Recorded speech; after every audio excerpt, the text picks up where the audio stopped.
Aula número 10, a parte de sensores, a parte 2 de sensores. Então, nós vamos trabalhar aqui com a parte de reconhecimento de diferentes tipos de sensores, sua aplicação e especificação. Sensores discretos, nós temos os indutivos, os capacitivos, os ópticos e os ultrassônicos. Vamos falar um pouquinho de sensores contínuos e alguns detalhes de outros elementos sensores, outras tecnologias de sensores aí que nós temos, né? Quando a gente fala de sensor, o sensor é o nosso sinal de entrada do CLP, né? Então, no CLP, quando eu tenho lá as entradas IS, de input, de entrada, é lá que a gente liga todas essas tecnologias de sensores, né? Por quê? Independente do que o sensor sente, o transdutor dele tem que me dar uma resposta no domínio eletrônico, que é onde o nosso CLP trabalha. Então, o nosso CLP, ele entende o domínio eletrônico. Então, independente da tecnologia desse sensor, eu vou ter sempre uma saída no domínio eletrônico. E outro detalhe, essa saída ela pode ser digital ou analógica.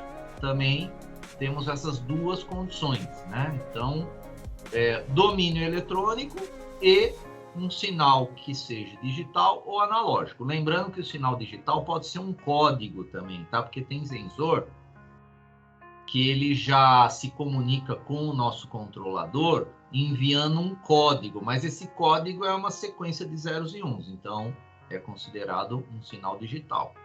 Se for analógico, é um intervalo que eu vou ter, né, de tensão ou corrente, que ele pode medir, e esse intervalo vai representar o domínio físico que ele está lendo, né? Então, aquele domínio que ele está lendo, ele está transformando em domínio eletrônico através de níveis de tensões, né? De vários níveis de tensões. Isso para os sensores analógicos. Vamos começar no discreto, né? Então, o discreto é o mais fácil da gente trabalhar, inclusive de programar, né, os nossos controladores. A programação dos nossos controladores, sempre para sinais discretos, é muito fácil. Por quê? É uma variável booleana, né? É o 0 ou 1. É o on ou off. É o ligado ou desligado, né? Então, é o sensor que é mais fácil da gente trabalhar, independente da tecnologia dele, né? Então, aqui nós temos uma tecnologia indutiva que eu tenho como sensor, né? Ele sente o quê? O campo eletromagnético. O sensor capacitivo, ele sente o quê? O campo elétrico. O sensor óptico, ele sente o quê? A luz. O sensor ultrassônico, ele sente o quê? Ondas sonoras, né? Então, nós temos essas características aí para os sensores discretos do tipo, né? De diversas tecnologias aqui no caso, né? Vamos falar um pouquinho do indutivo. Então, o indutivo, ele trabalha com a variação do campo eletromagnético. Então, quando a gente fala de campo eletromagnético, lembra a bobina, né? Então, quando eu tenho uma bobina, que nem vocês aí de instalações já devem ter tido muita aula de transformadores, né? De motores. Então, o transformador, o motor, ele tem bobina. E quando eu tenho uma bobina, se eu pegar um simples pedacinho de fio, enrolar ele no meu dedo, e aí eu tenho dois terminais, né? Eu montei uma bobina. Se passar corrente elétrica por essa bobina, independente de ser contínua ou alternada, eu tenho um campo eletromagnético. Na verdade, esse campo, eu não preciso pegar esse fio e enrolar no meu dedo. Um pedacinho de fio passando corrente elétrica nele, ele já vai ter um campo eletromagnético em volta dele. A bobina a gente faz para quê? Para intensificar esse campo, né? Porque se eu tenho um fio e pego esse fio e crio várias voltas nele, espiras, eu intensifico esse campo, né? Então, é para isso. Eu estou multiplicando a grandeza desse campo eletromagnético. Agora, essa bobina, ela está gerando um campo, né? Então, nessa figura aqui, ó, nós temos uma figura com uma bobina aqui, e ela está gerando esse campo que são essas linhas verdes, né? Se eu pego um objeto metálico e aproximo desse campo, vai acontecer isso que está acontecendo nessa figura aqui. Olha só, o campo diminui. Por que o campo diminui? Porque existe a indução eletromagnética no metal. Então, esse campo aqui, ele induz corrente nesse objeto metálico. Então, muda a energia desse campo. E essa mudança que está ocorrendo aqui, quando o objeto metálico se aproxima, né, de uma bobina, se eu tiver um circuitinho eletrônico aqui que está medindo a corrente que está sendo alimentada nessa bobina, eu vou ter mudança de corrente, né? Então, essa aqui está gerando uma certa corrente. Essa aqui, com o objeto metálico que se aproximou, a corrente mudou, a corrente elétrica. Então, eu preciso também, né, de um circuitinho eletrônico para identificar essa variação, essa mudança, né? Então, na verdade, esse nosso sensor, ele está sendo um objeto, né? Ele está usando um objeto metálico para alterar uma característica elétrica dele. Então, eu tenho o meu sensor indutivo, né? Usando um campo eletromagnético com isso.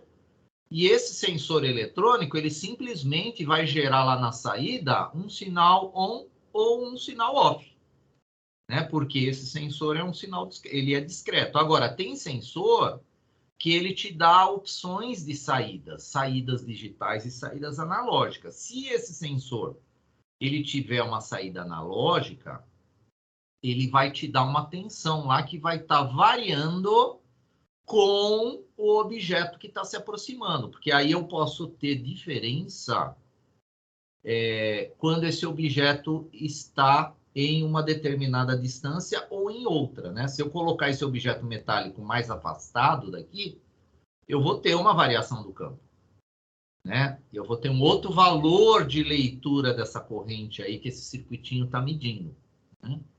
Então, esse sensor, ele pode ser também ele pode nos dar também uma resposta analógica, tá? Geralmente, ele vai trabalhar como discreto, que é o assunto que a gente está analisando aqui, né? Sensores discretos, que eles vão simplesmente gerar um on ou um off, né? Para esse, como resposta para o meu controlador saber se tem ou não um objeto metálico próximo, né? E aplicações. Então, nós temos várias aplicações para sensores indutivos, né? Vale também para outras tecnologias de sensores, mas aqui o foco principal é o sensor indutivo. Então, tem uma primeira aqui, que é a mudança de posição em dispositivos de fixação, né? Então, eu posso ter um came, e esse came se movimenta, que seria essa parte verde aqui, e eu posso detectar essa mudança, né, de altura, aqui no caso, pelo nosso sensor, né? Então, ele tem uma característica de alta exatidão de repetição. São sensores que não possuem contato físico, né, com o objeto que ele está sentindo, né? Mas eu tenho que ter aqui um objeto metálico, né? Esse verde aqui tem que ser um objeto metálico. Ele tem uma característica também de alta frequência de operação. Então, o circuito eletrônico que está aqui dentro dele, se eu passo ele em dentes, como está nessa figura aqui, ele consegue detectar altas frequências, né, de operação. Por quê? Cada dente desse vai gerar um acionamento e um desacionamento dele, né? Então, esse acionamento e desacionamento eu posso medir por frequência. Que nem 60 Hz é uma frequência, mas o que significaria nessa medição aqui se esse sensor me desse uma resposta de 60 Hz? Significaria que eu tenho 60 dentes desse aqui, ó, contando, né, a parte atuada e a não atuada. Aqui eu teria o meu período, né? Eu teria 60 dentes desse aqui em 1 segundo, né? Se ele me desse uma resposta dessa aqui. Temos uma parte aqui, uma aplicação de proximidade, né? Ó, ou presença de portas de elevadores, que geralmente porta de elevador é metálica, né? Então, eu posso usar um sensor indutivo para determinar se a porta metálica está aberta ou está fechada, né? Esse aqui da alta frequência de operação tem aqui, ó, contador de peças ou índices em esteira de transporte rápido, né? Aqui eu tenho dentes, aqui eu também tenho dentes, mas no formato, né, de engrenagem, né? Então eu tenho também aqui uma utilização de gerador de pulsos. Então, com o gerador de pulso eu tenho frequência e com frequência eu determino a rotação, né? A quantos RPMs, né? Eu tenho aqui num determinado eixo aí que tem um sistema desse medindo. Aqui tem uma aplicação, ó, de um produto aí passando numa esteira. Aí ela passa pelo sensor S1. E nesse sensor S1 é justamente um sensor indutivo. Então, eu posso determinar a presença ou a ausência de um objeto metálico dentro da caixa, né? Então, o objeto metálico, se ele está dando como resposta aí conforme, aí significa que é um objeto metálico, ele vai para o lado do conforme aqui, né? Da esteira, que aí divide, né, a esteira. Se não houver objeto metálico dentro da caixa, ele vai para o não conforme. Aí, claro, o sensor ele tem que, através de um controlador, controlar um gatezinho que tem aqui, ó, esse gatezinho aí que vai dar o direcionamento aí para essa caixa aí, né? Então, tem uma animaçãozinha aí de um exemplo aí de utilização, né? Projetos, às vezes, de TCCs para identificar, né, metais, plásticos, né, papéis, né? Aí também o que muda é a tecnologia do sensor, né? Então eu tenho que ter um sensor para identificar objetos metálicos, eu tenho que ter um sensor para identificar objetos dielétricos, né? Então tem essas características aí para a utilização dos sensores, porque a tecnologia que vai processar a informação vai ser a mesma, né? Eu vou ter um controlador lá para receber esses dados aí, se o objeto é metálico ou não. Falando agora dos capacitivos, ele vem do nome de capacitor mesmo, né? Então, eu tenho num capacitor a variação de um campo elétrico agora, né? Então, no caso do indutivo, é o campo eletromagnético. No caso do capacitivo, é o campo elétrico. Então, lembrando do capacitor, a teoria do capacitor é o seguinte: se você tem duas placas condutoras metálicas, e elas estão inicialmente com cargas neutras e separadas por essas placas estão separadas por um dielétrico, que pode ser o próprio ar, né? Então, quando a gente fala de dielétrico, é um material que é isolante, né? Então, o capacitor ele tem essa característica, são duas chapas condutoras separadas por um dielétrico. E essas chapas, se eu polarizo elas, um lado positivo e um lado negativo, existe uma movimentação de cargas que tiram elas do equilíbrio e deixam uma placa totalmente com cargas positivas e a outra placa com carga negativa. Então, o campo elétrico que vai ser gerado, né, com essas placas aí vai depender da quantidade de elétrons que nós temos nessas placas aí. Então, agora eu tenho um campo que se chama campo elétrico, né? E não é mais o campo eletromagnético, é o campo elétrico. Por isso que esse campo ele é alterado com o dielétrico. Então, o dielétrico consegue alterar a característica de armazenamento de campo elétrico em um capacitor. Então, tem capacitores que o dielétrico é papel, que o dielétrico é um PVC, que o dielétrico é até óleo, né? Tem capacitores antigos aí que às vezes em equipamentos ele estourava e tinha o vazamento de um líquido lá, era o óleo isolante dentro dele, né? Então, eu tenho que ter essa variação. Então, a variação do campo elétrico, ela vai ser medida por um dielétrico, um objeto dielétrico. Então, eu tenho agora o campo elétrico, eu tenho um circuito aqui também eletrônico que vai detectar essa variação desse campo elétrico. E aí ele que vai me dar como saída, né, ou o desligado, que seria o zero, ou o ligado, né? Em função do quê? Em função de um objeto dielétrico, que é um objeto isolante. Então, o sensor capacitivo ele pode ser utilizado para detectar objetos plásticos, né? Objetos de PVC, objetos que não absorvem campos eletromagnéticos, né? Ou seja, eles não são metais, né? Então, o sensor capacitivo tem essa característica aí. Ocorre uma oscilação no sinal do sensor e a amplitude é detectada por um circuito e convertida em um comando de chaveamento, que é o circuito eletrônico que eu vou ter aqui, né? Então, esse campo dielétrico ele é alterado, né? Ou seja, a capacitância dele é alterada pelos objetos dielétricos. E aqui tem também um exemplo, né? Usando um sensor capacitivo para detectar uma caixa de papelão, né? Então, o sensor capacitivo seria o S1 aqui. E esse sensor ele vai detectar exatamente a posição da caixa, uma posição ideal para que esse R aqui de rotulador, o rotulador ele coloque um rótulo na caixa aqui, né? Então ele está detectando uma caixa de papelão que está passando por uma esteira. Quando chegar no sensor, a esteira vai parar e o rotulador vai, né, através de um sistema aqui qualquer, mecânico, pneumático, eletrônico, vai fazer com que apareça um rótulo aqui nessa caixa aí.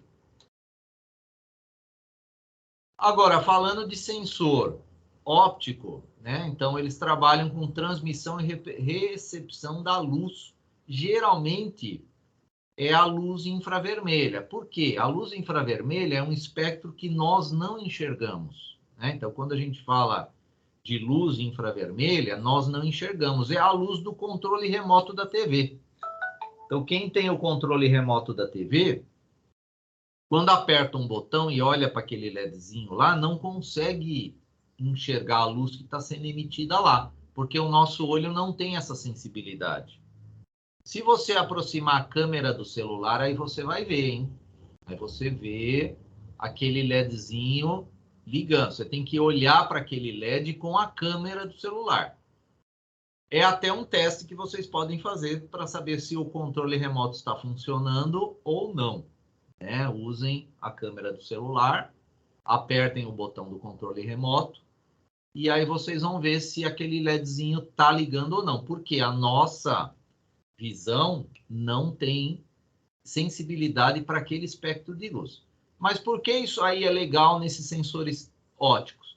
Porque a luz ambiente, que é a luz que a gente enxerga, né, a luz visível, ela não afeta a sensibilidade desses sensores, né? Por isso que a maioria dos sensores ópticos, eles trabalham com luz infravermelha. Agora, pode ter sensor que não.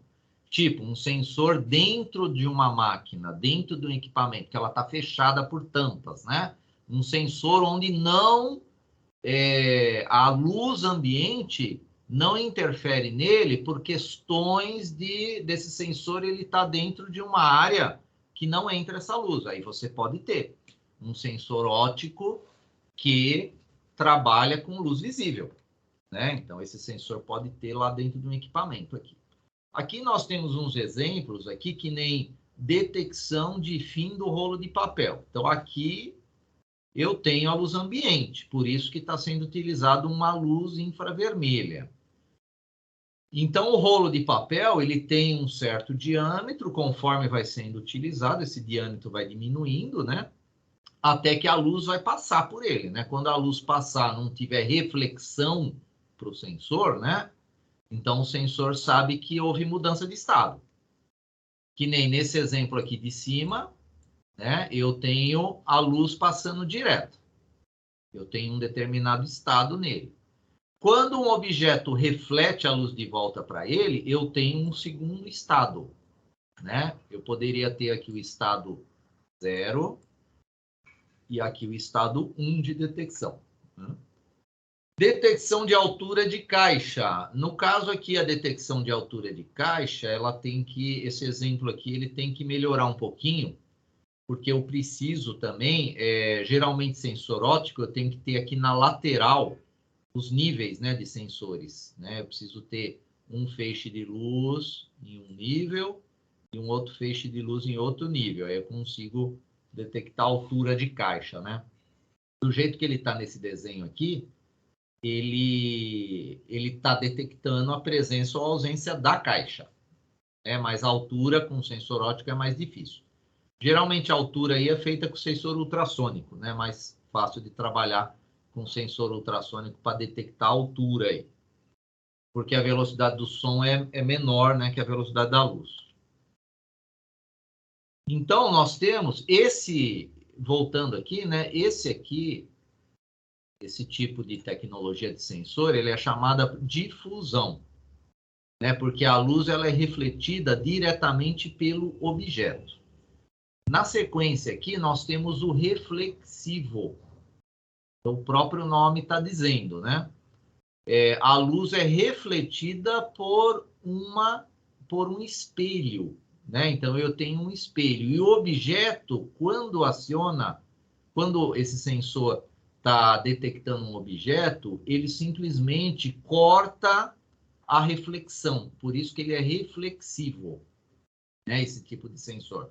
Então, eu coloco o sensor que vai emitir a luz, eu tenho que fazer o alinhamento com o espelho tem que refletir aqui para o lado do receptor, do nosso sensor, e um objeto, o que vai fazer? Ele vai cortar a passagem dessa luz, né?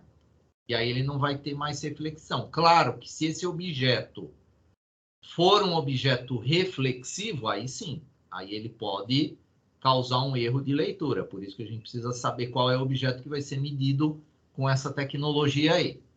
Geralmente o sensor óptico, quem emite a luz infravermelha é o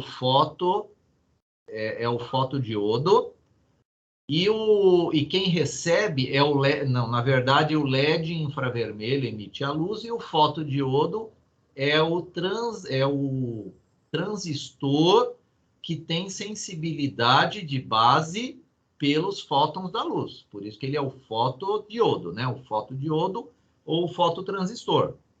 O fotodiodo e o fototransistor, eles possuem sensibilidade dos fótons da luz. Eles conseguem detectar isso aí. Esse exemplo aqui de sistema reflexivo, ele tem um detalhe aqui que ele está usando luz visível, né? Então, esse sistema aqui, ele está usando luz visível, não é a luz infravermelha.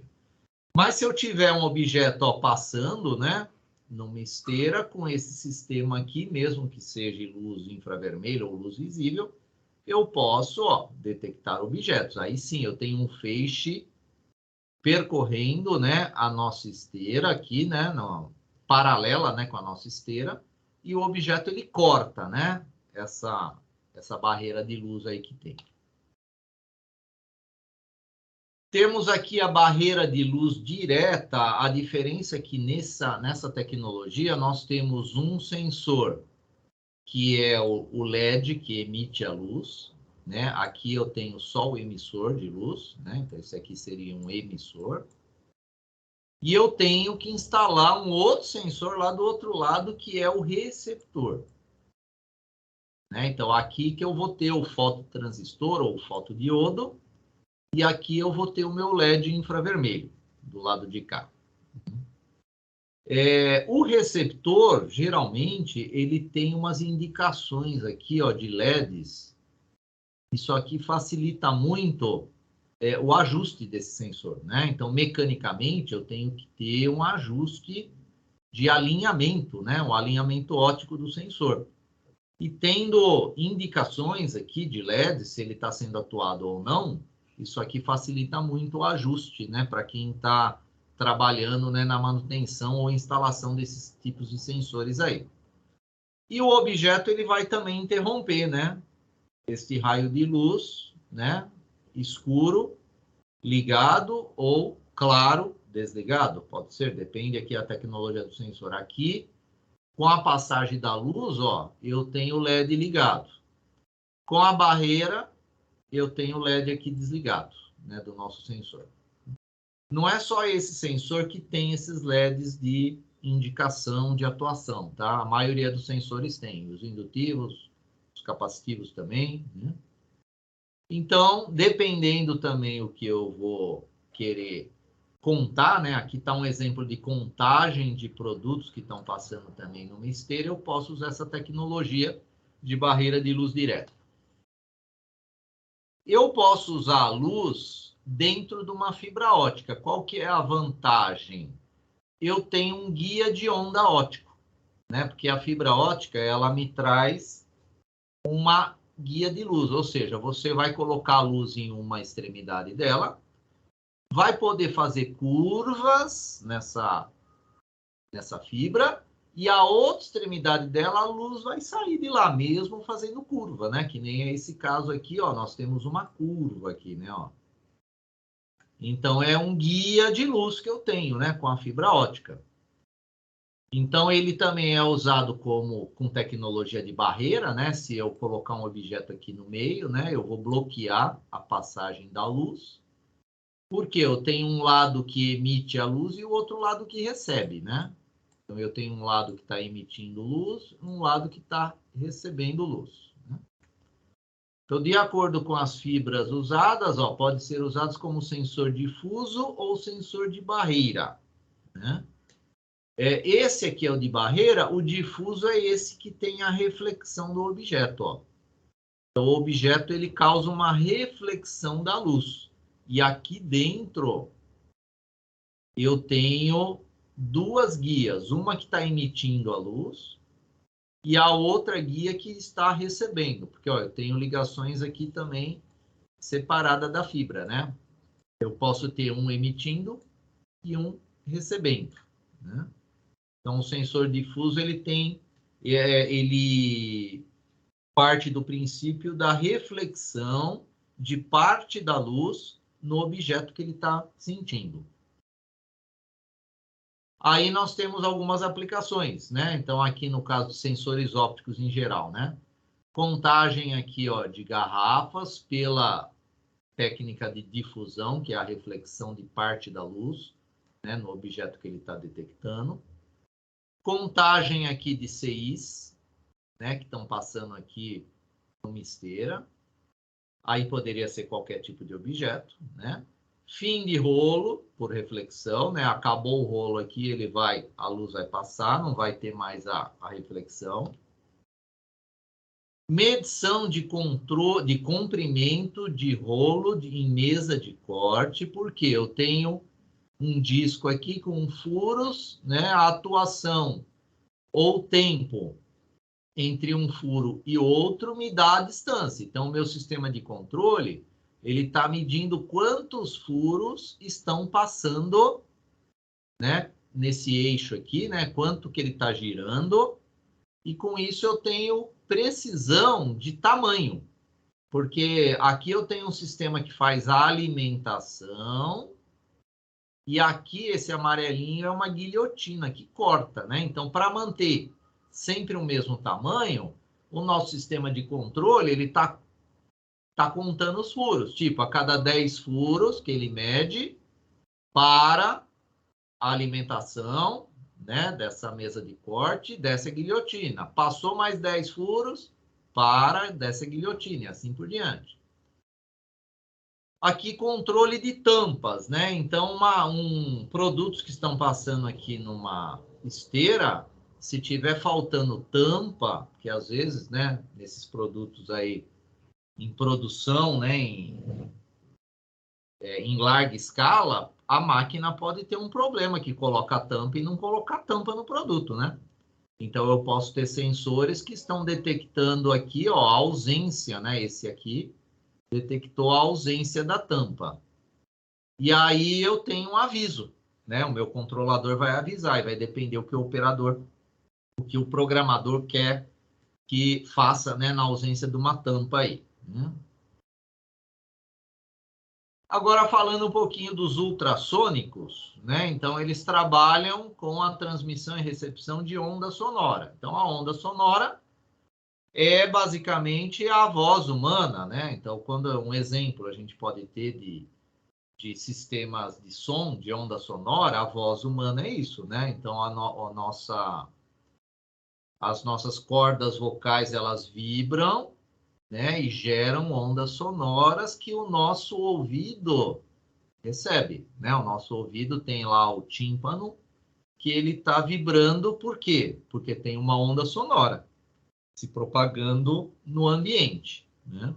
Agora, quando a gente fala de ultrassom, então é o que o nome está dizendo, né? São frequências onde o nosso ouvido não tem mais essa sensibilidade para escutar.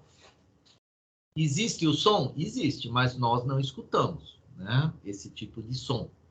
Então, é um outro espectro de frequência que se propagam ondas sonoras, que são ondas mecânicas também, e essa propagação o nosso ouvido não consegue escutar, né? Quem consegue escutar são os nossos microfones específicos para ter a sensibilidade de um ultrassom, né? Então, ele emite pulsos cíclicos ultrassônicos que, refletidos por um objeto, incidem no receptor, acionando a saída do sensor. Então, quando eu emito, né, uma onda sonora, quando ela bate algum objeto, parte dela volta, né? Parte é absorvida, né? A maior parte é absorvida pelo objeto. Agora, parte volta.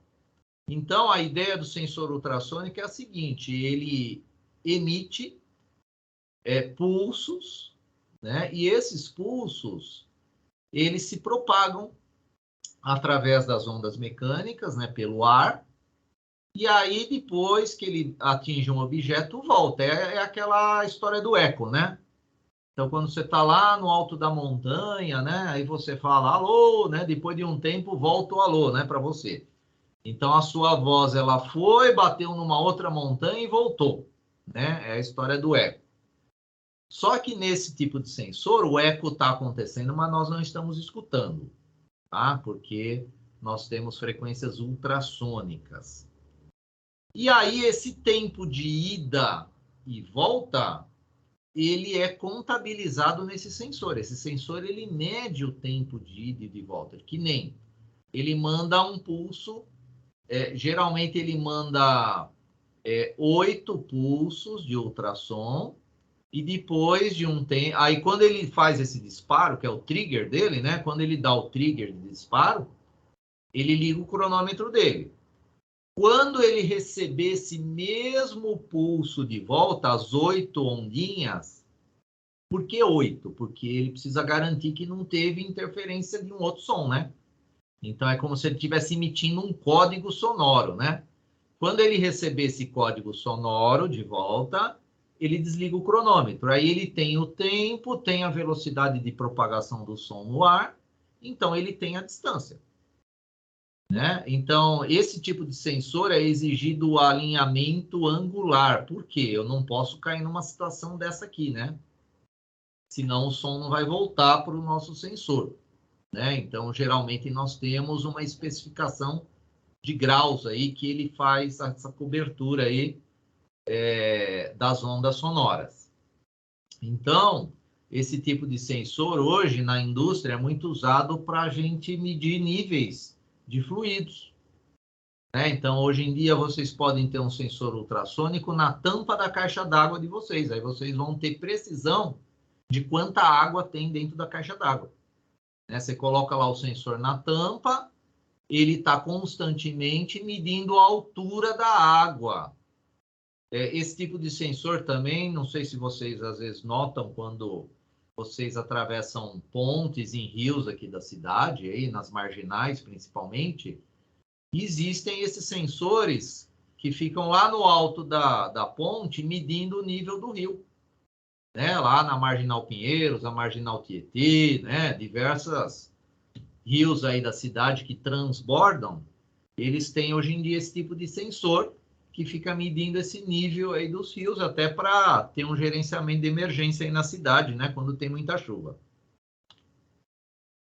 Exemplos de aplicação são vários, né? Então, esse sensor ultrassônico hoje até para tecnologia de cidades inteligentes, né? Para medir a velocidade de carros, né? Entre um carro e outro, né? Aqui no caso é para detectar a velocidade do carro, né? Mas sensor ultrassônico é muito usado hoje em dia em cidades inteligentes, tem muito projeto, né, disso aí, para os carros autônomos, né? Ou seja, o carro vai manter a velocidade em função do outro carro que está lá na frente. Se o carro da frente diminui a velocidade, o de trás também diminui. Então, eu preciso ter sensores, né? Várias tecnologias de sensoriamento, né? Para ter esse tipo de controle aí, né? Agora, eu posso medir aqui, ó, sólidos, né? Altura de sólidos também, né? Ó, passagem de pessoas, né? Passagem de produtos em esteiras, né? Aqui também. Altura de empilhamentos, né? Aqui também produtos passando em esteira. Aqui se tem um problema de rompimento aqui de bobinas. Olha aqui, ó, nível de água, fluxo de água, né? Distância, né, entre vagões aqui, né? O metrô ele tem sistemas também ultrassônicos aqui para proteger colisões também, né? Numa emergência aí. Carro, a parte de estacionamento de carro hoje tem, né? Aquele apito que quando você está dando ré, depende do carro, claro. Você está dando ré, tem o apito te avisando que está chegando próximo do objeto. Então, geralmente, você vai ter um sensor ultrassônico que está fazendo essas medidas aí. Agora, falando um pouquinho do sensor contínuo, cabe todas essas tecnologias anteriores, né? Só que o sensor contínuo, em vez dele trabalhar como resposta só o 0 ou o 1, né? Ou ligado ou desligado, ele te dá um intervalo, né? Eu tenho uma grandeza que pode ser tensão, pode ser corrente, né? No domínio que a gente precisa receber essa informação, né? O nosso controlador vai receber ou por tensão ou por corrente. E eu tenho agora uma variação dessa grandeza com o passar do tempo. Eu não tenho mais só o 0 ou 1. Então, realizam a medição contínua de alguma grandeza física, fazem a quantificação por meio de monitoramento analógico. Então, isso aqui é um sinal analógico, né? Esse gráfico aí. Fornecem uma saída proporcional ao valor que está sendo medido. Então, nós temos um primeiro exemplo aqui, um primeiro sensor, né, de nível, e ele trabalha com 2 eletrodos aqui. Então, eu tenho um reservatório aqui, né? Vou pegar aqui aqui. Então, eu tenho aqui um reservatório, né? Esse reservatório, essa parte mais escura, é um fluido. Nesse caso aqui é um fluido condutor. Os eletrodos, eles têm a passagem de corrente elétrica por esses eletrodos, né? Então, eu vou ter a mudança de uma impedância em função do nível desse fluido, né? Então, quanto maior aqui o nível do fluido, o que vai acontecer? A impedância diminui. Se o reservatório tivesse vazio, a impedância seria alta. Então, a variação dessa impedância, ela altera a indicação de um amperímetro, né? Então, eu posso ter um amperímetro aqui, um galvanômetro, né? Generalizando para um galvanômetro, que mede a corrente aqui, na verdade, ele tem a interação, né, da corrente elétrica com o campo e vai dar indicação num ponteirinho aqui, né? Então, eu tenho a variação, né, dessa corrente elétrica e ela pode ser medida pelo amperímetro. Aqui eu tenho a alimentação. Com isso, eu sei o nível que eu vou ter. Agora, eu tenho uma precisão maior aqui, porque eu não tenho só o 0 e 1. Eu tenho 0, eu tenho 0,1, 0,2, 3,5, 10, né? 10 volts, 9,8, eu não tenho só o 0 ou o 1. Então, quanto maior o nível, maior a corrente consumida pela fonte, porque a impedância diminui, né? O nível é monitorado pelo consumo de corrente pela fonte. Duas hastes metálicas imersas no reservatório, separadas uma da outra e ligadas a uma fonte AC, nesse caso aqui. Agora, dependendo, eu posso ter a seguinte característica. Esse circuito aqui usa um eletrodo apenas. E o outro terminal que vai dar continuidade à corrente elétrica é a carcaça, né, desse reservatório metálico. Então, a carcaça do reservatório metálico, ó, com um eletrodo, é ela que vai ser medida agora, né? Então, aqui que eu vou ter a variação de uma impedância aqui, né? Vou ter a variação de uma impedância nesses dois terminaizinhos aqui. E aí a ideia da medição é a mesma. Eu ligo um amperímetro, né, com uma fonte, tenho lá uma impedância variando, eu tenho indicação de nível aqui que eu vou ter, né? Então, aplicável à medição de nível de fluidos condutivos, não corrosivos e livre de partículas em suspensão. Ao invés de se utilizar duas hastes, pode ser utilizada a própria parede do reservatório e apenas uma haste, se o reservatório for condutor de eletricidade. Temos aqui um sistema de nível que se chama por unidade de grade, tá? Então, esse sistema é para medição de sólidos, né? Geralmente silos, né? Eu tenho, sei lá, trigo, farinha, né? Em silos, então ele é usado para sólidos. Como é que ele funciona? Nós temos uma grade aqui, ó, de atuação. Então, ela gera essa força-peso, né? Ela gera uma força aqui, um peso em função aqui das argolas que estão penduradas em um braço. Esse braço causa uma torção aqui no eixo e eu tenho um flange aqui de fixação, né? E um flange do instrumento. Então, eu posso ter aqui uma medição desses furos aqui. Quantos furos estão acionados, né? Quantos furos foram acionados em função da torção que eu vou ter pelo peso aqui do braço. Conforme o nosso sólido vai enchendo lá o silo, esses anéis aqui, eles vão se sustentando nesse sólido, né? Então, conforme vai aumentando o nível, eu estou segurando cada vez mais o peso de cada anel desse aqui. Então, a torção vai diminuindo, né?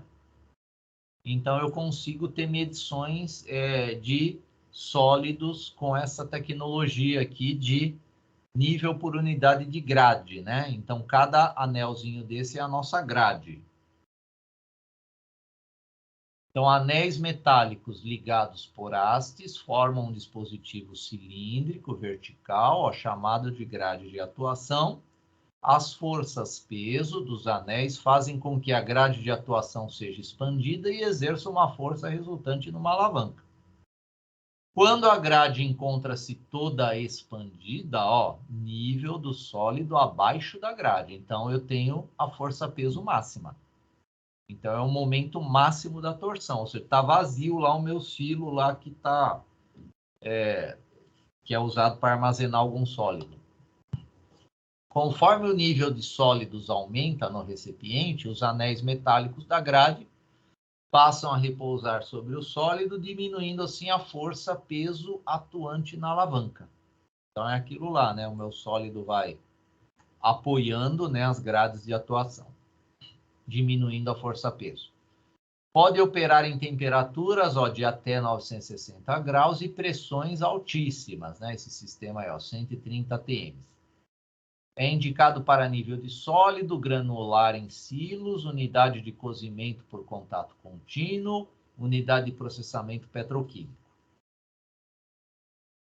Temos sensores de nível usando o efeito da capacitância, né? Então, o efeito da capacitância é aquele que eu comentei aí no nosso sensor capacitivo, né? Então, ele mede continuamente o nível de líquidos e sólidos, funciona como um capacitor cilíndrico. E que o líquido que ele está medindo aqui o nível, ele está fazendo nesse efeito de capacitância? Ele está alterando o dielétrico. Por quê? Quando eu altero o dielétrico do meu capacitor, eu altero a capacitância. Aí eu vou ter um circuito amplificador e conversor que vai me dar uma indicação desse nível aqui, né? Pela mudança de capacitância, né? Então, pela mudança de capacitância, eu tenho condições de fazer a medição de níveis aqui também, né? Em determinados cilindros aí. Continuando, aumentando o nível, aumenta o valor da capacitância, porque você está aumentando o dielétrico, né? Então, o dielétrico é o líquido ou o sólido que vai ser medido, porque dielétrico não é só líquido, né? Então, eu posso ter lá papel PVC como dielétrico também. Temos sensores de nível por pressão, né? Aí entra um pouquinho da física aí, né? Então, é utilizado a pressão exercida pela altura da coluna líquida. O nível é obtido indiretamente pelo teorema de Stevin. Então, eu tenho aqui uma formulinha que dá que a pressão é a altura, que é o nível, né? Vezes a densidade relativa do líquido na temperatura ambiente. Então, eu tenho aqui um indicador de pressão e se eu ponho mais líquido aqui, o que acontece? Aumenta essa pressão. Se diminui o líquido, diminui a minha pressão aqui nesse indicador. Tá? Por isso que é indicação de nível por pressão. Aqui nós temos alguns sensores de pressão, tá? Alguns detalhes aí de sensores de pressão, né? Aqui a conexão, né? Da nossa... Aqui que vai entrar a pressão, né? Que eu vou ter, né? A conexão da mangueira. Então, geralmente, eles trabalham com sinais de 0 a 10 volts e de corrente de 4 a 20. Então, como agora é um sensor analógico, que eu quero saber os níveis, né? Eu tenho que ter a informação pelo meu datasheet, né? Desse intervalo. A 10 volts equivale a quanto de pressão? 0 volts equivale a quanto? Aí eu monto lá uma equaçãozinha lá no meu controlador e consigo determinar esses níveis aí. Né? Calibração pode ser feita em qualquer unidade. Aqui tem detalhes do projeto deles, só que é para trabalhar de 3,5 bar até 350. Alta confiabilidade, fácil instalação, montagem compacta.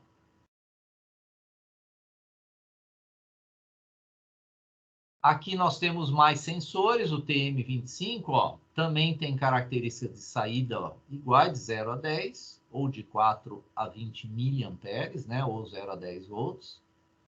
Também calibração em qualquer unidade, e o que mudou é a pressão, né, vai de 0 a 1000 bar. Grande variedade de conexão, imunidade a ruídos e interferências eletromagnéticas.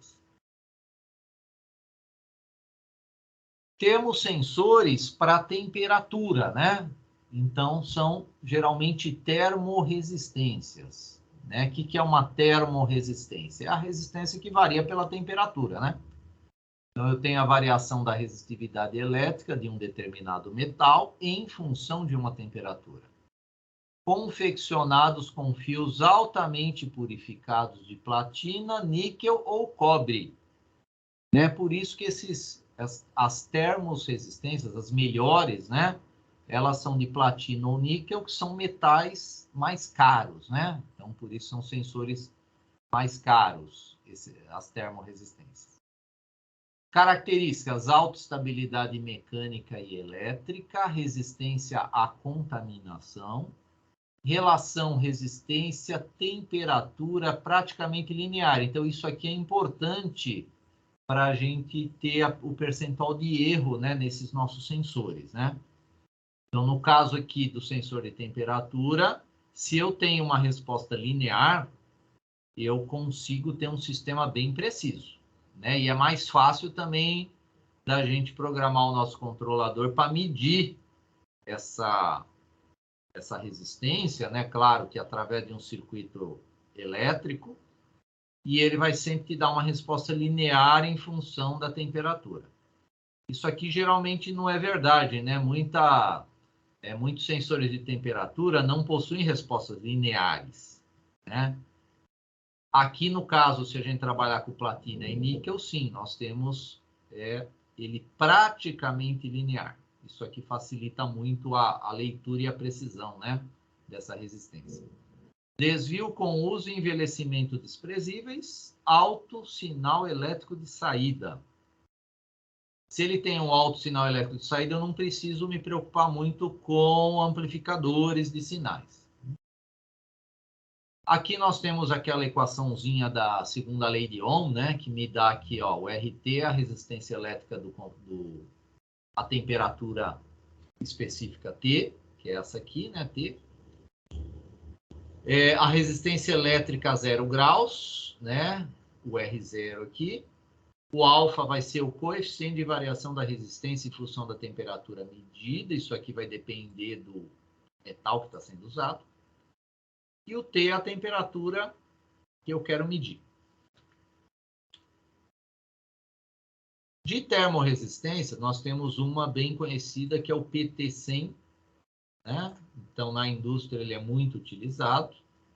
Maior precisão dentro da faixa de medição, ó, de 270 a 660 graus, né? Quando comparado a outros tipos de sensores. Então, vamos pensar no seguinte, tem esses sensores eletrônicos que medem temperatura, e na casa de vocês deve ter algum relógio que mede temperatura, né? Agora, será que eu posso pegar esse relógio e colocar ele num forno a 600 graus? Não, ele vai derreter, o sensor vai derreter também, né? Então, eu tenho que ter, quando eu estou falando de medição de temperatura, né? Então, na indústria, geralmente não é para medir a temperatura ambiente, são temperaturas elevadas. A 600 graus, os semicondutores derretem, né? Então, não tem como eu ter um semicondutor lá medindo temperatura dentro de um forno. Por isso que a gente usa metais que variam, né, a resistividade com a temperatura. Claro que o metal também não vai poder derreter, né? Por isso que ele tem essa especificação. Então, há algumas considerações. Há uma variedade muito grande de sensores disponíveis no mercado. Cada classe de sensores caracteriza-se por propriedades que o qualificam ou não para uma determinada aplicação. É preciso avaliar as condições de trabalho, meio, fixação, interferências, enfim, todos os fatores que vão influenciar no funcionamento e resposta do sensor para que o dispositivo exerça com eficiência sua função no sistema e não tenha sua vida útil comprometida. Ou seja, todo tipo de sensor, né? Então, quem já trabalha ou vai trabalhar futuramente nessa área tem que contatar o fabricante, tem que pegar o datasheet, né, do sensor que vai ser utilizado e analisar se ele está em condições de trabalhar, né, naquela característica de medição que você quer realizar. Então, falando agora de um adendo aqui com outros tipos de elementos sensores, né? Então, nós temos os lineares, que têm característica resistiva e indutiva, né? Então, no caso, a resistiva, eu tenho a resistência, ó, né? Aqui o eixo da resistência está aumentando com o deslocamento, né? O deslocamento é dado pelo ponto C. Agora, eu posso ter também a impedância mudando, né? Então, eu posso ter um elemento indutivo aqui e um contato móvel aqui, que em função desse deslocamento, ele está mudando agora a impedância. Então, os sensores lineares, olha, eles são geralmente instalados ao longo dos eixos de movimentação, sobre os quais são aplicadas tensões fixas. Aí eu vou ter a variação ou da indutância ou da resistência. A tensão fica fixa e eu vou ter variação da corrente. São baratos e simples, devido à presença de contatos elétricos móveis, a vida útil não é grande desse tipo de sensor, né? Olha lá, não superior a 1 milhão de operações.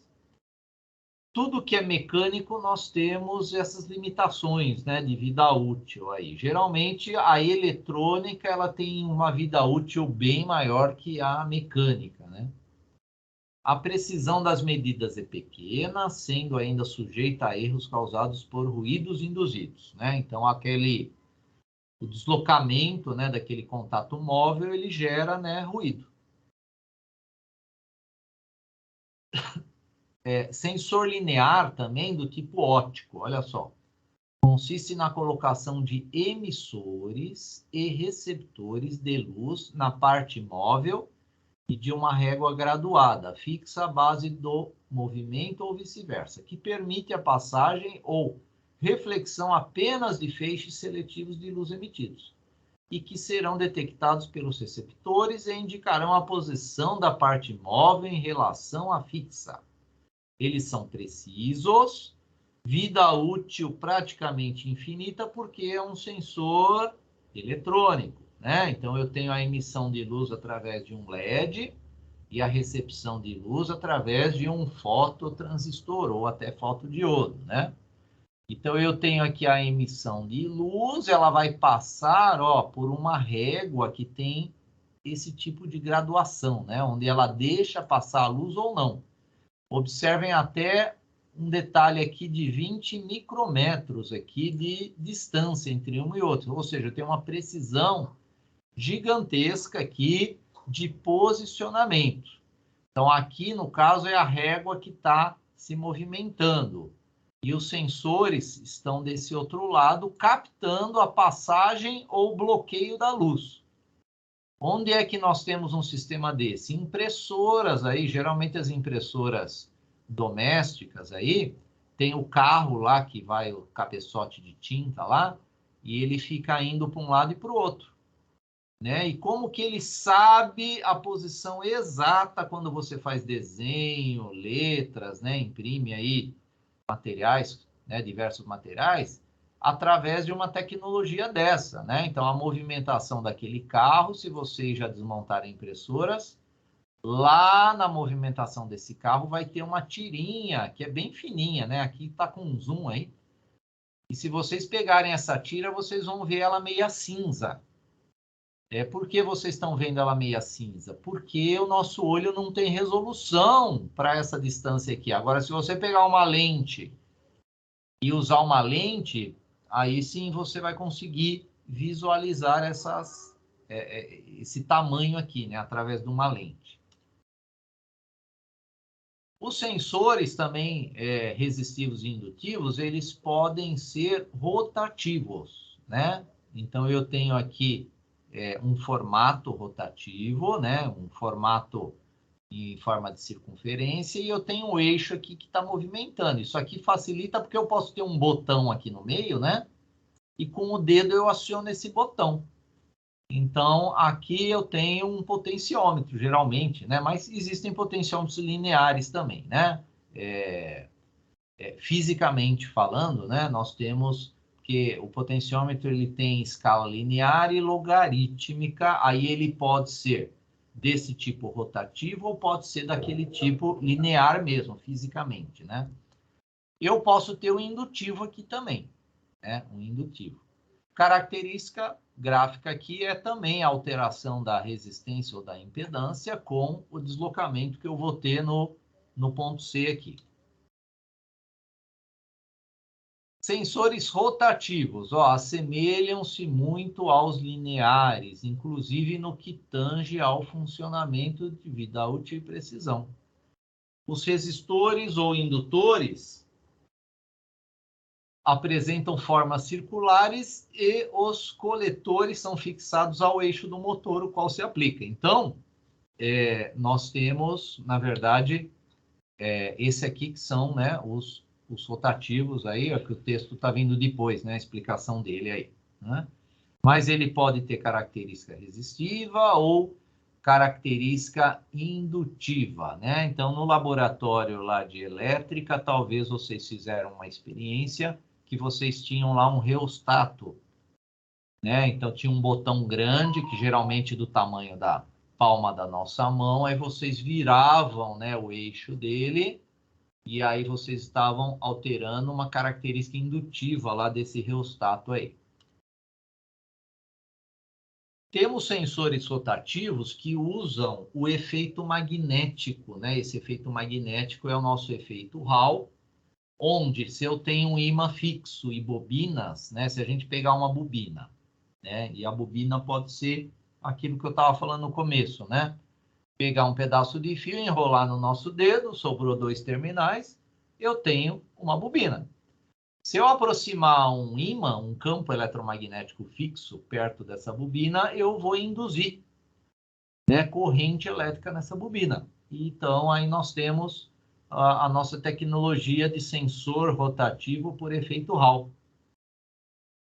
Então, utilização de um ímã fixo no eixo do motor e sensores de efeito Hall que detectam a passagem de campo magnético pelos mesmos.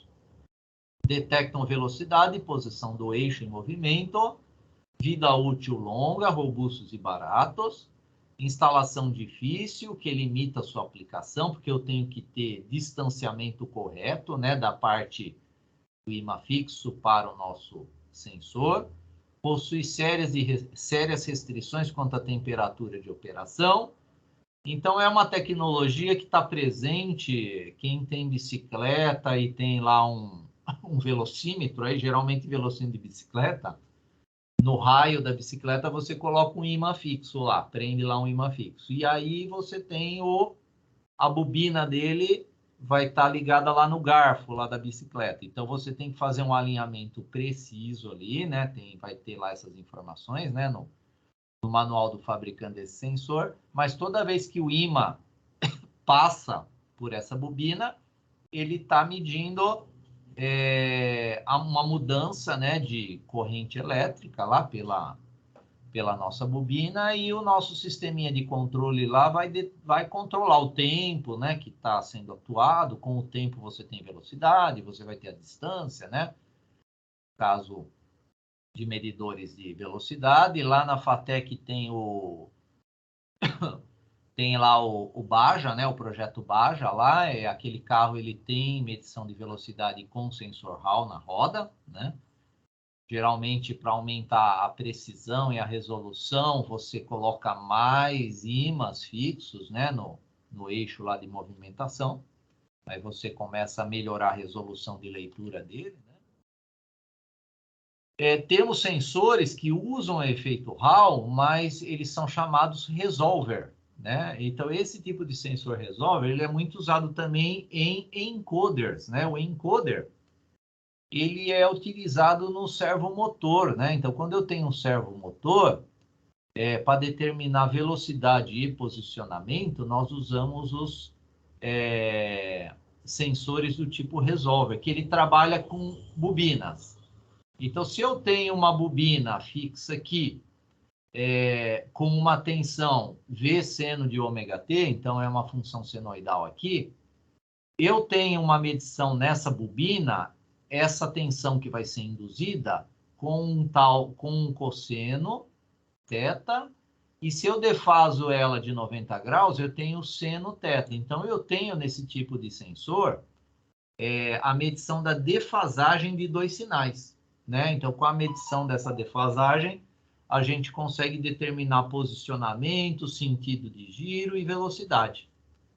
Então, assemelham-se a pequenos motores síncronos bifásicos com enrolamento de campo, onde são aplicadas tensões alternadas.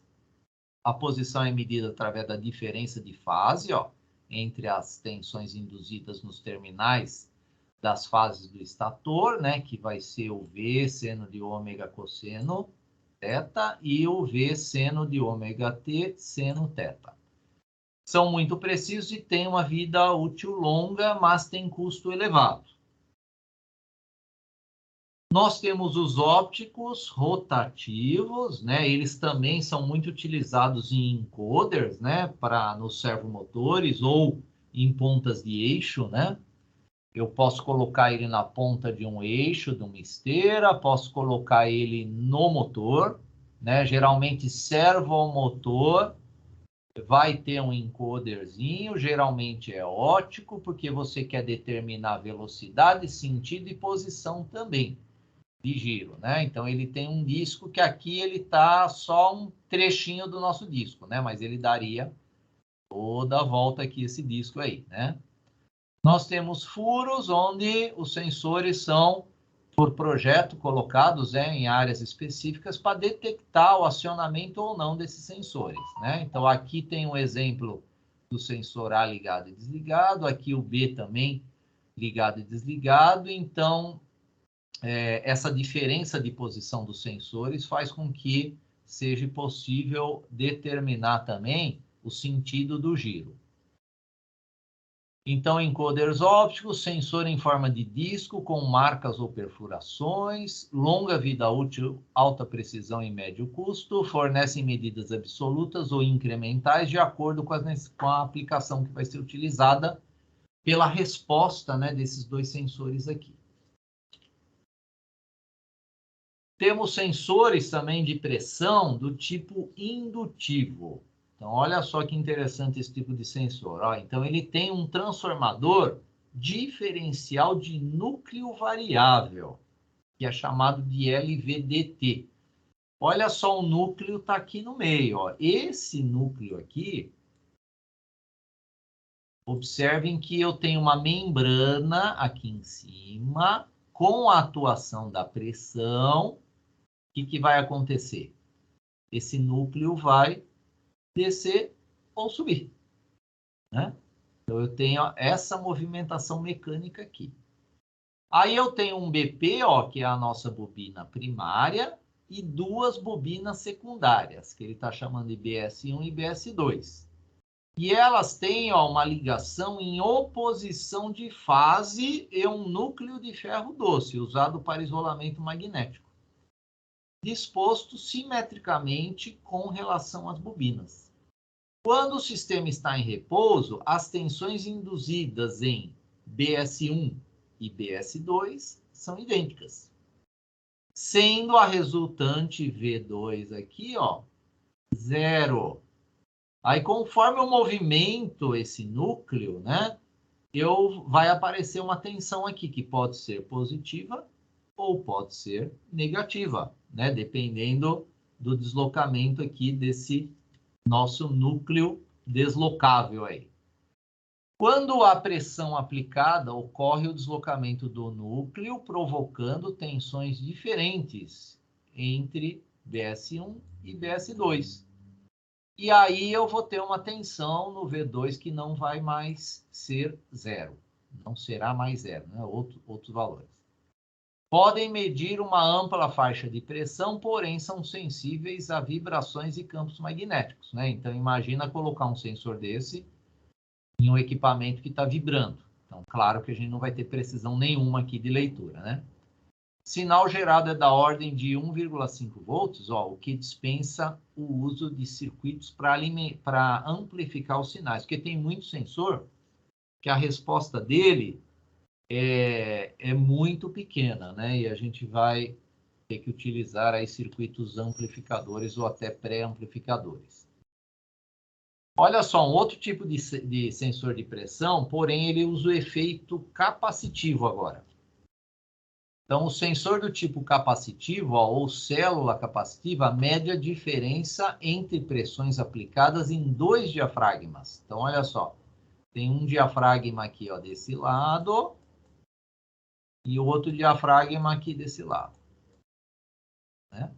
A distância entre o diafragma sensor e as placas do capacitor varia de acordo com a diferença entre as pressões aplicadas dos dois lados da cerâmica porosa, né? Então, as placas são essas aqui, do nosso capacitor, que elas estão em contato aqui com a membrana, né?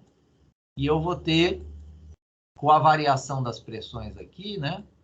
Eu vou ter a diferença aqui do dielétrico, né? Então, no caso aqui, eu estou tendo uma variação do dielétrico desse efeito capacitivo que ele está medindo. Sensores de pressão, só que usando tecnologia piezoelétrica, né? Então, alguns cristais, ó, desenvolvem em sua rede cristalina cargas elétricas quando submetidas a um esforço mecânico. Ou seja, se eu pego um cristal do tipo piezoelétrico e espremo ele na minha mão, o que eu estou fazendo? Eu estou induzindo carga elétrica. Então, a carga gerada tem valor muito baixo, necessitando de um circuito de amplificação e condicionamento do sinal. São indicados para medir pressões que variam rapidamente, ou seja, para medições dinâmicas. Possui alta estabilidade térmica e pode medir pressões desde 1 milibar até mais de 10 kilobar. Então, esse cristal aqui, se eu coloco uma pressão nele, eu consigo gerar um sinal aqui nele.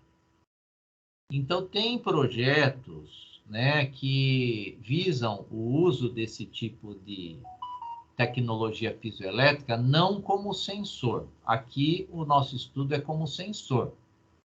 Mas a gente pode ter um sinal aqui que, com vários cristais piezoelétricos, eu teria uma geração de uma pequena usina, né? Que geraria energia elétrica, né? Uma micro usina, né? Então, existem, assim, às vezes, projetos até de TCCs, né? De montar um tapete piezoelétrico. E esse tapete piezoelétrico, o próprio peso de quem está passando por cima desse tapete está fazendo, está gerando energia elétrica, né? Está gerando energia elétrica com você simplesmente andando nesse tapete. Vamos supor que a sua casa, toda a área da sua casa fosse um tapete desse. Então, você caminhando em cima desse tapete, você poderia estar gerando energia, né? E aí vocês poderiam fazer um tapete desse, imaginem colocar um tapete desse lá na saída do metrô Tiradentes. Né? Então, você, com aquele fluxo de pessoas que tem lá no metrô Tiradentes, vocês estariam gerando, né, energia elétrica. Né? Aqui ele é usado para sensor. Tá? Então, nós temos aí para sensor. Outro tipo de sensor de pressão, né, que usa o efeito piezoelétrico, na verdade, é o piso resistivo aqui, tá? Então, é o piso resistivo. Eu tenho alteração de resistência de um condutor elétrico sob carga, né? Então, essa célula aqui, ó, ela é chamada de extensômetro, né? Ou seja, placa com filme extensométrico, e a tecnologia usada nela se chama strain gauge. Então, é muito usado em balança, né? Então, balança, geralmente, eu quero sensor de pressão para pressão gerar o peso, né? Então, aí eu vou medir lá o peso, lá a massa, na verdade, né? Agora a unidade que a gente vai ter aqui é a unidade de massa aqui, né? Então, o strain gauge, ele é utilizado em estruturas conhecidas como células de carga para medida de peso. Então, essa célula aqui, esse strain gauge, ele tem que ser fixado no metal e ele consegue medir a dilatação desse metal, por isso que vem esse nome de extensométrico, né? Então, além da medição de carga, para medir carga, nós montamos um circuito desse aqui, que é a ponte de Wheatstone, né? Para a gente ter uma amplificação desse sinal e uma precisão de leitura. Então, a ponte de Wheatstone que é usada para medir essa carga. Agora, eu posso pegar esse extensômetro e colocar, tipo, no pneu de um caminhão. Aí eu quero medir como é que vai ocorrer a dilatação daquele pneu, da roda, né? Na verdade, a roda metálica lá do pneu, com a carga máxima do caminhão. Vai ter muita dilatação? Então, esses sensores também são utilizados para fazer esse tipo de pesquisa aí, né? Estrutura de avião, né? Então, o avião passou por uma turbulência. Será que a estrutura mecânica dele está legal? Então, tem vários sensores extensométricos em estruturas de avião que eles estão constantemente detectando se pode ou não haver fadiga de metal, né? Porque se houver a fadiga do metal, o metal vai romper, né? Então dá para fazer esses estudos e essas medições para prever características de fadiga de metais, né? Então a ponte de Wheatstone fará com que o medidor ao centro altere proporcionalmente a pressão aplicada no sensor. Então lembrando que esse sensor ele tem que estar preso num objeto metálico, e aí esse objeto metálico vai sofrer essa dilatação. E com a ponte de Wheatstone, eu vou ter a passagem da corrente aqui, se o meu sistema não estiver equilibrado, né? Quando o R1 vezes o R3 for igual ao R2 vezes o R4, nós teremos o equilíbrio, né? De resistências aqui. Quando uma resistência começa a variar, que no caso vai ser o nosso extensômetro, vai começar a aparecer corrente aqui, corrente elétrica. Aí a gente consegue medir essa corrente pelo nosso controlador. Sensor de temperatura do tipo termopar, né? Então eu tenho lá conjunto de dois fios de metais ou ligas metálicas diferentes unidos em uma extremidade. Então se eu tenho dois metais diferentes unidos em uma extremidade e coloco calor nesse ponto de união, vai aparecer uma força eletromotriz, né, nesses dois terminaizinhos de metais diferentes. Então, o ponto de união dos fios é denominado junta de medida ou junta quente. A outra extremidade é chamada de junta de referência ou junta fria. Quando submetemos as juntas a diferentes temperaturas, há uma geração de tensão, que é a força eletromotriz, facilmente detectável por um milivoltímetro ligado a essa junta de referência, né? Então, o termopar ele vai ser utilizado para forno de, sei lá, temperaturas bem elevadas, né? 1.000, 2.000, 3.000 graus, né? Temos o sensor de temperatura, ó, com termorresistência, RTD, né? Então, é detector de temperatura pela resistência. São sensores metálicos cuja resistência elétrica varia com a alteração da temperatura. Restrição principal é o limite que ele pode chegar, né? Então, olha lá, o níquel 300 graus, o cobre 310 e a platina 630. Conforme aumenta a temperatura, aumenta o preço, né, desse tipo de sensor. O tipo usado na indústria é denominado ao PT100, a resistência elétrica tem valor de 100 ohms a 0 graus, por isso vem o nome de PT100. Falando de termistores, eles são elementos semicondutores, tá? Os termistores aqui. Então, são óxidos metálicos semicondutores, cuja resistência elétrica varia com a alteração de temperatura. Nós temos dois tipos, né? O primeiro é chamado de PTC e o segundo NTC. Qual é a diferença deles, né? Então, o PTC tem a elevação da resistência com a temperatura.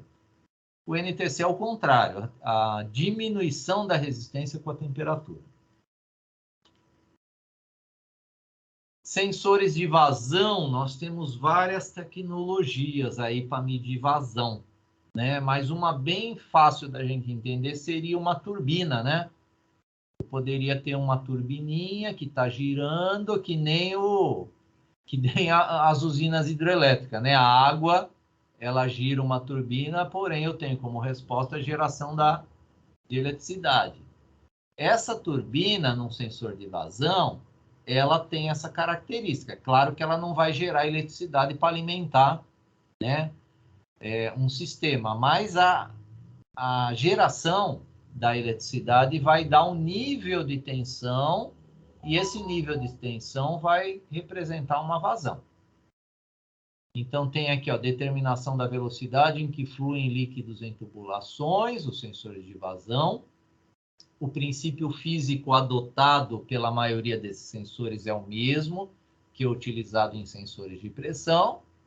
Agora, nós temos vários métodos para medir vazão, com diferença de pressão, área variável, velocidade, ó, velocidade entre turbina, né?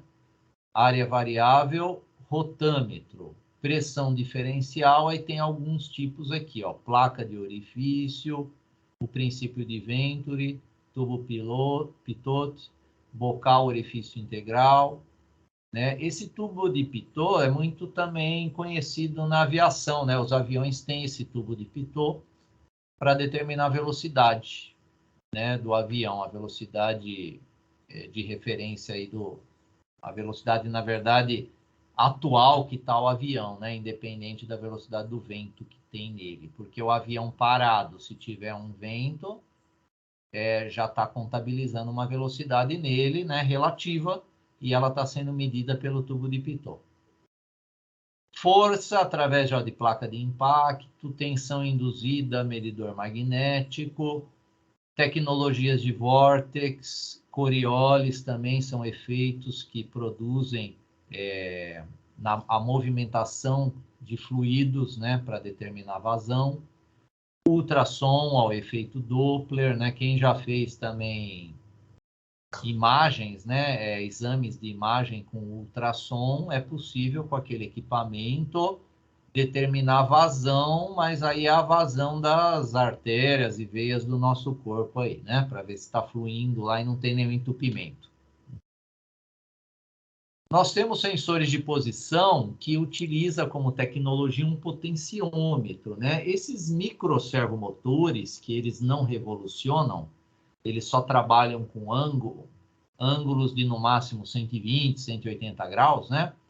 Eles têm um potenciômetro dentro para determinar a posição dele, né? Então, eu posso usar a indicação, o valor da resistência gerada por um sistema rotativo, e com o valor dessa resistência eu tenho a posição, né? Então, reportam a posição física de um objeto com respeito a um ponto de referência. Informação linear ou angular. Então, eu posso ter um sistema linear, né? Ou um sistema rotativo aqui, angular.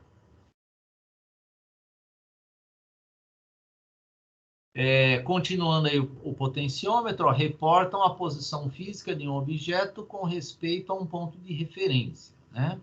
Claro que eu não vou poder ter revolução nesse sistema, né? Ele vai medir valores de resistência entre dois limites. Então, aqui tem um exemplo de alimentação de um potenciômetro com 10 volts, e para cada ponto desse aqui, que eu medi em relação ao terra, eu vou ter uma tensão. No meio, eu tenho metade. É o nosso divisor de tensão, né?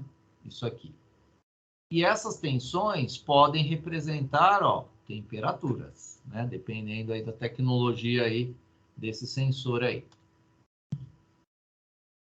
Os encoder ópticos rotativos, né? Óptico porque eu tenho uma fonte de luz e um receptor de luz. E a rotação está num disco aqui que está bloqueando ou não a passagem da luz. Aí eu tenho que saber quantos dentes eu tenho aqui para uma revolução completa aqui. Com isso, eu determino, através de ondas quadradas, que esse sistema vai me gerar, eu determino velocidade de giro, né? Porque eu vou ter pulsos, vou ter frequência, né? E aí a frequência vai me determinar a velocidade de giro desse eixo aqui. Então, produz diretamente uma saída digital, eliminando a necessidade de um conversor AD. Gera ondas quadradas. Os ópticos rotativos também, ó, eu tenho no disco óptico dele, que vai estar presente no eixo de um motor. Então, essa é uma tecnologia também usada no servomotor, né? Então, o servomotor geralmente tem um encoder, Esse encoder aqui é óptico porque tem aquele encoder do tipo resolver. Né? O do tipo resolver trabalha com aquele efeito Hall, diferença de fase entre dois sinais alternados. Esse aqui, que é óptico rotativo, eu tenho posições de furos para passagem da luz diferentes, e aqui no caso nós temos os receptores, um receptor para o canal A, para o canal B, para o canal I. E o canal A com o B, eu tenho diferença de geração de pulsos, né? Então, eu tenho fases diferentes. Com essa diferença de fase, eu tenho a indicação de sentido de giro. E a frequência desses pulsos, eu tenho a velocidade, né? Então, com esse tipo de encoder, eu consigo, através desse encoder aí, fixo num eixo ou mesmo ele embutido num motor, eu consigo ter detalhes de velocidade e sentido de giro desse motor. Os tacogeradores também são sensores de velocidade. É como se eu tivesse um mini gerador, né? Todo motor, se você girar ele com a mão, ele está gerando energia, né? Então, ele é um pequeno gerador elétrico de corrente contínua. Ele trabalha com um campo fixo lá, fornecido por um ímã. A tensão gerada dele, pela lei de Faraday, é proporcional à velocidade com que o fluxo magnético é cortado pelo enrolamento. Ou seja, a velocidade de giro, ela vai determinar a tensão que está sendo gerada. E com essa tensão, eu tenho o resultado da velocidade. É um transdutor mecânico elétrico linear, o tacogerador. Aqui nós temos um detalhe aqui do tacogerador, que é como um gerador, ou se eu aplicar, né, tensão aqui, ele vai ser também um motor, né? Temos aqui que o K dessa fórmula, vezes o N, me dá a tensão que ele está gerando, né? Então, o K é a constante que depende do campo, do ímã, do número de espiras e polos e das dimensões. Então, o K tem vários parâmetros aqui para determinar o K. O N é a rotação, né, do eixo por minuto. E o K vezes o N gera uma tensão, né? Então, se eu tenho o parâmetro do K, parâmetro do N, eu vou, na verdade, eu vou medir a tensão, né? O K vai ser um valor que eu vou determinar, fixo. E o N vai me dar a rotação por minuto, né? Porque a ideia o sensor de velocidade na tecnologia de tacogerador é determinar a velocidade, né, em RPM. Nós temos também como determinar velocidades através de tacômetros ópticos. Então, se eu tenho um eixo e eu colo um espelhozinho aqui, nesse eixo aqui, cada volta desse eixo vai gerar uma comutação aqui nesse sistema óptico aqui. Um emite luz e o outro recebe a luz. São dispositivos que permitem determinar a velocidade de um eixo em RPM. Eu também vou ter como resultado aqui aquela ondinha quadrada, né? O período da forma de onda de saída é inversamente proporcional à RPM do eixo e pode ser medido utilizando-se um circuito do tipo ilustrado anteriormente. O sistema com fotodetector e uma fonte de luz apenas não percebe a posição ou a direção, né? Mas ele determina a velocidade, né? Então, a direção a gente não sabe. Agora, a velocidade, sim. Outras tecnologias para sensores angular, usando sensores que mudam a relutância dele, né? A variação de relutância. Aqui, no caso, nós temos um tacômetro com rotor dentado. Então, a mudança aqui da relutância dele é em função da altura dos dentes aqui, né, dessa engrenagem aqui que está recebendo o nome de rotor aí. Um tacômetro com rotor dentado consiste em um sensor estacionário e um disco metálico dentado. Aí, Aqui o strain gauge para sensor de carga, né? Então, um strain gauge a fio pode ser usado para medir uma larga faixa de força, né? De 10 libras a várias toneladas. Consiste em um fio fino, ó, da ordem de 0,001 de polegadas, disposto em zigue-zague, algumas vezes cimentado em um fino substrato. E claro, se eu quero utilizar ele para medir carga, ele tem que estar colado, né, em algum metal que sofra essa dilatação. Geralmente, sensor de carga para sistemas embarcados tem aquele formato de U, né? Então, e ele tem também, esse sensor ele já vem com um conversor AD específico para ele de 24 bits. Então, por quê? O valor que ele está medindo é muito pequeno para um conversor de 10 bits conseguir identificar uma mudança. Por isso que geralmente ele vem com um conversor AD de 24 bits. 10 bits geralmente é a resolução da maioria dos conversores AD dos nossos controladores, tá? Então, quando a gente trata sensor de carga com strain gauge, esses 10 bits dos nossos controladores não vai ser suficiente para a gente ter uma precisão de leitura. Então, a gente precisa usar esse conversor AD que faz parte aí dos nossos sensores de carga. Temos 2 vídeos aqui que falam dessas tecnologias de sensores, tá? Eu vou deixar aí no chat aí para vocês assistirem aí futuramente, tá? Mas está também presente.